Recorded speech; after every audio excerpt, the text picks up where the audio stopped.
Hello friends, এতদিন কিন্তু আমি তোমাদের দেখিয়েছি শাড়ির কালেকশন। আজকে আমি তোমাদের দেখাবো রেডি টু ওয়্যারের নতুন নতুন কিছু কালেকশন। আর রেডি টু ওয়্যার পরতে কিন্তু কম বেশি সবাই পছন্দ করে। তো চলুন দেখে নেওয়া যাক। প্রথমে যে শাড়িটা আমি দেখেছিলাম সেটা কিন্তু ছিল সি ব্লু কালারের।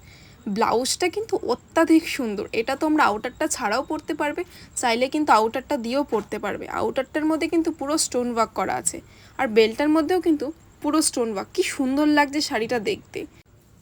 নেক্সট আমি পার্পল কালার শাড়িটা দেখেছিলাম, সেটা কিন্তু পুরো রাফেল ছিল। আর ব্লাউজটাতে দেখো কি সুন্দর স্টোন ওয়ার্ক করা, কি সুন্দর লাগছে দেখতে। এটা কিন্তু তোমরা নবমীর নাইটে কিন্তু পরতেই পারো, বেশ কিন্তু মানাবে। খুব সুন্দর এই শাড়িটাতে কিন্তু তোমরা অনেকগুলো কালার অপশনও পেয়ে যাবে।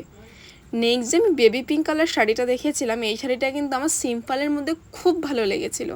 এই শাড়িটার মধ্যে কিন্তু ব্ল্যাক কালারের কিন্তু আবার সরু একটা পাড় আছে, সাথে কিন্তু স্টোন ওয়ার্কও করা আছে। কি সুন্দর লাগছে দেখতে শাড়িটা। তোমাদের কিন্তু শাড়িগুলো সামনে থেকে দেখতে আরও ভালো লাগবে। আর এই যে এই ব্ল্যাক শাড়িটা দেখো কি সুন্দর লাগছে, তাই না? তোমাদের কিন্তু পরলে ভীষণ মানাবে। তো তোমরা তো দেরি না করে তোমরা কিন্তু ঝটপট চলে আসো পুনাম শাড়িতে। লাস্ট যে আমি শাড়িটা দেখেছিলাম, এই শাড়িটা তো আমার সব থেকে বেশি পছন্দ হয়েছে। তো এত দেরি না করে, তো চিন্তা না করে তোমরা কিন্তু এখনই ঝটপট চলে আসো পুনাম শাড়িতে। Thank you.